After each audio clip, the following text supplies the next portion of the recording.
আচ্ছা চল যাওয়া যাক। কোথায় যাবে এখন? তোকে তোর হোস্টেলে নামিয়ে দিয়ে আমি আমার ফ্রেন্ডদের ওখানে যাব।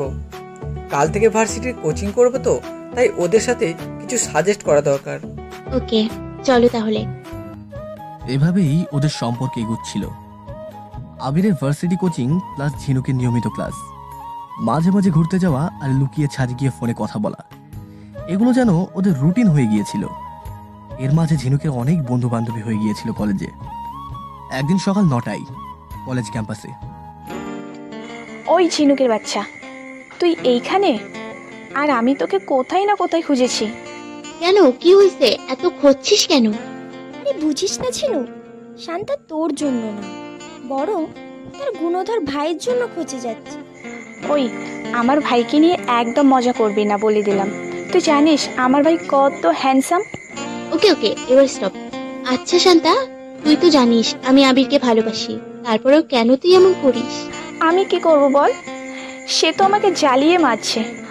কোন কুহনে যে ওই হারামি পোলাটা আমাদের বাসায় বেড়াইতে আসছিল, আর আমিই বাজে কেন তারে আমার কলেজ দেখাইতে নিয়ে আসছিলাম।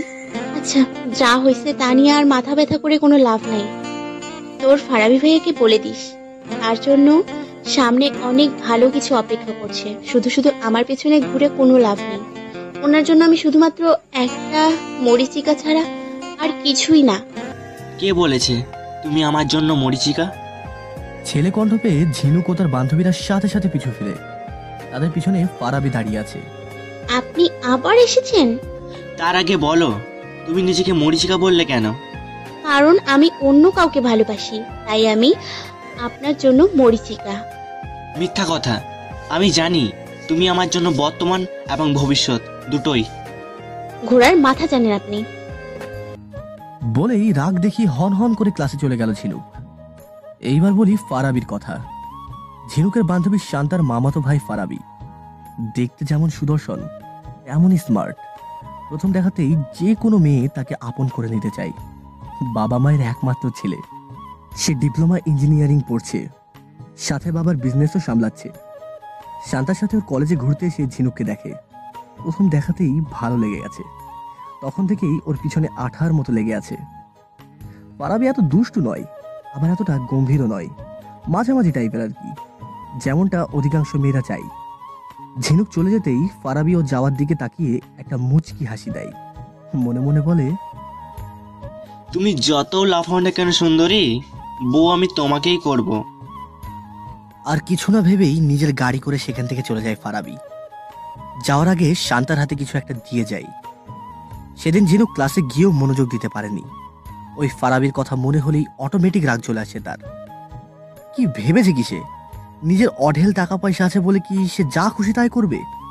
ও কত করে বলছে যে তার বয়ফ্রেন্ড আছে, না সে মানতেই রাজি না। নিজের ওপর রাগ উঠছে ঝিনুকের। এমন সময় শান্তা এসে তার পাশে বসলো। কি ম্যাডাম, মন খারাপ?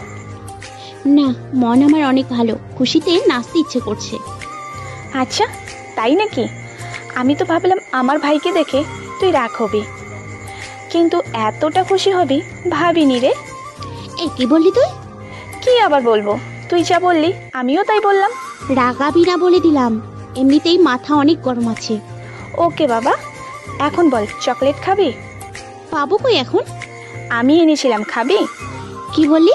তুই চকলেট এনেছিস, তাও এখন পর্যন্ত দিসনি? বের কর বলছি তাড়াতাড়ি। শান্তা প্যাকেটটা বের করে ঝিনুককে দিল। এক এক করে সব চকলেট শেষ করলো ওরা দুজন। তখন ফারাবি চকলেটের প্যাকেটটা শান্তার হাতে দিয়ে যায়। কোনো এক সময় শান্তার মুখে শুনেছিল ঝিনুক চকলেট পছন্দ করে। সন্ধ্যায় ঝিনুক তার বেডে বসে আছে। এমন সময় ম্যামের রুম থেকে ডাক আসে তার। গ্রাম থেকে ফোন এসেছে তার। ঝিনুক দৌড়ে ম্যামের রুমে যায়। হ্যালো ঝিনুক মারে, কেমন আছিস তুই? আমি ভালো আছি মা, তুমি কেমন আছো? বাবা কেমন আছেন? আমরা ভালোই আছি। হোস্টেলে তোর কোনো অসুবিধা হচ্ছে না তো মা? তাছাড়া নতুন পরিবেশ। না মা, আমি ভালোই আছি, কোনো সমস্যা হচ্ছে না। যাক, শুনে নিশ্চিন্ত হলাম।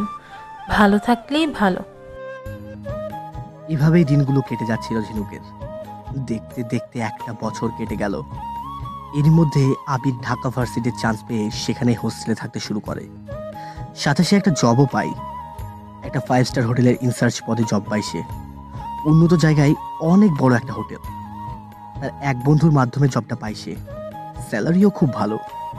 এই জবের সাথে সে লেখাপড়াও চালিয়ে যাচ্ছে, যদিও মাঝে মধ্যে হিমশিম খায়, কিন্তু সে অনেক এগিয়ে এসেছে। এই জবটা যেন তার ভাগ্যের চাকা ক্রমান্বয়ে এগিয়ে চলেছে। ঝিনুক এইবার সেকেন্ড ইয়ার। কিছুদিন আগে সে গ্রাম থেকে ঘুরে আসে। তার বাবা জাবেদ সাহেবের শরীরটা ভালো নেই, দিন দিন দুর্বল হয়ে যাচ্ছে। চিকিৎসা করেও লাভ হচ্ছে না। জমি জমাগুলো প্রায় শেষের পথে।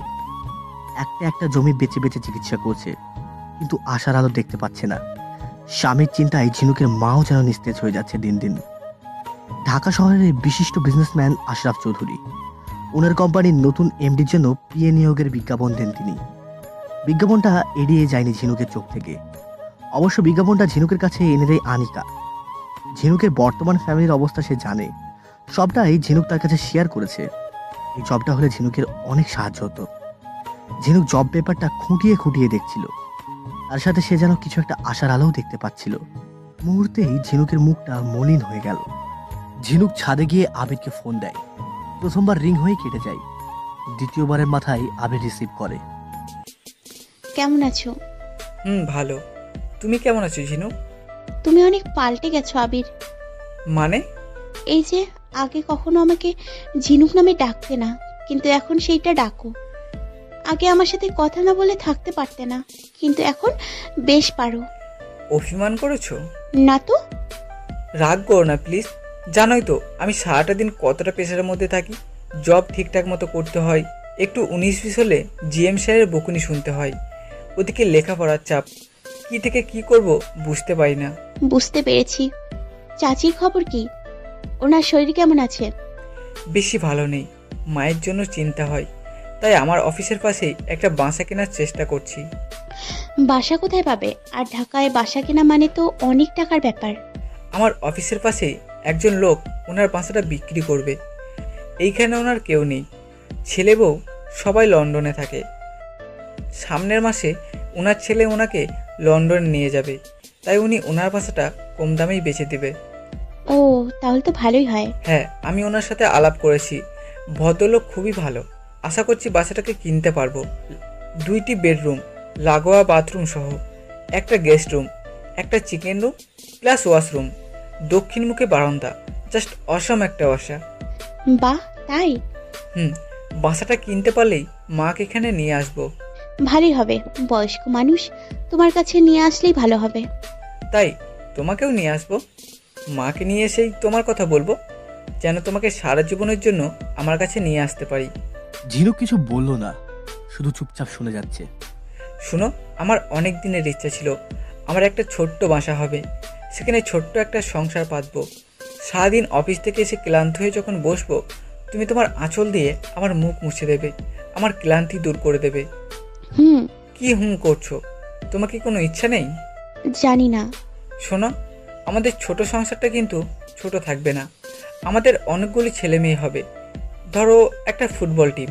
কি বললে তুমি?